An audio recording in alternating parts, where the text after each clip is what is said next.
होगा और अपनी ठुड्डी इस तरीके से जमीन पे लगा देंगे और दोनों हाथों को दोनों जंघा के नीचे इस तरीके से लगा देंगे और श्वास भरते हुए अपने दोनों पैरों को सीधा रखते हुए उठाएंगे। इस तरीके से श्वास भरते हुए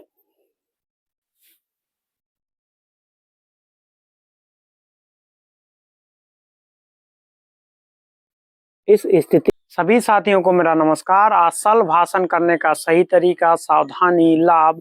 शलभ का अर्थ होता है टिड्डा या पतंगा। इसका अर्थ ये है कि इस आसन में हम अपने शरीर को टिड्डे की भांति कर देते हैं। इसको करने के लिए सबसे पहले मकरासन में लेट जाएं। इस तरीके से अपने दोनों हाथों को ऐसे सीधा करके अपने शरीर को सामान्य स्थिति में ले आएं। उसके बाद शलभासन करने के लिए दोनों हाथों को इस तरीके से हथेली आसमान की तरफ करते हुए पीछे ले जाएंगे। पैरों को आपस में सटा लेंगे, ठुड्डी को जमीन पे लगा देंगे और दोनों हाथों को दोनों जंघा के नीचे इस तरीके से लगा देंगे। दोनों पैरों को सीधा कर लेंगे और श्वास भरते हुए दोनों पैरों को उठाएंगे इस तरीके से। एक बार देखिए।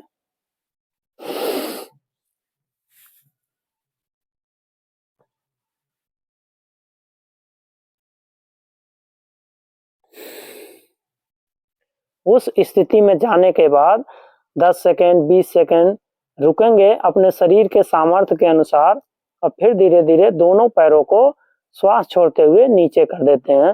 हाथों को अपने ठुड्डी के नीचे लगा लेते हैं। अपनी गर्दन को दाहिनी तरफ मुड़ते हुए शरीर को सामान्य स्थिति में ले आते हैं। ये इसका एक चक्र हुआ। इस तरीके से आप 3 चक्र कर सकते हैं। अब जिनका दोनों पैर एक साथ नहीं उठ सकता है वो एक एक पैर को बारी बारी से भी उठा सकते हैं। इस तरीके से हथेली ऊपर करते हुए अपने दोनों जंघा के नीचे लगा लेंगे और श्वास भरते हुए पहले दाहिना पैर उठाएंगे, उसके बाद बायां पैर उठाएंगे। श्वास भरते हुए इस तरीके से दाहिना पैर उठाएंगे। इसमें ध्यान ये रखना है अपने पैरों को जितना हो सके सीधा रखें और जितना हो सके अपने शरीर के सामर्थ्य के अनुसार उतना उठाएं। इस स्थिति में कुछ देर रुकेंगे, उसके बाद धीरे धीरे सामान्य स्थिति में आ जाएंगे श्वास छोड़ते हुए। अब बाएं पैर को उठाएंगे श्वास भरते हुए।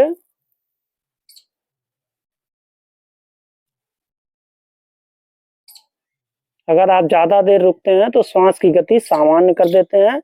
श्वास छोड़ते हुए धीरे धीरे नीचे ले आते हैं। इस तरीके से भी आप कर सकते हैं। अगर आप दोनों पैर नहीं उठा पा रहे हैं तो एक एक पैर को बारी बारी से उठाएं।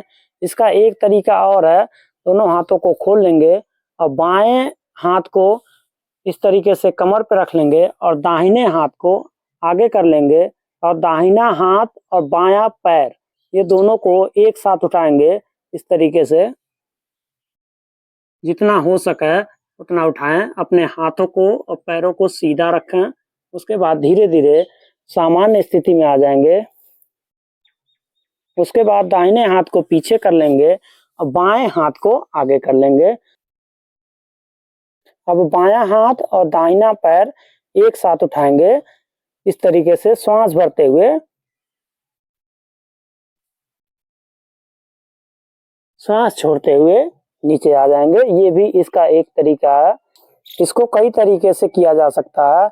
एक और तरीका इस तरीके से दोनों हाथों को पीछे कर लेंगे, दोनों पैरों को श्वास भरते हुए उठाएंगे इस तरीके से। एक तरीका ये भी है। सामान्य स्थिति में आ जाएंगे श्वास छोड़ते हुए। इस तरीके से आप शलभासन अपने शरीर के सामर्थ्य के अनुसार सीख सकते हैं।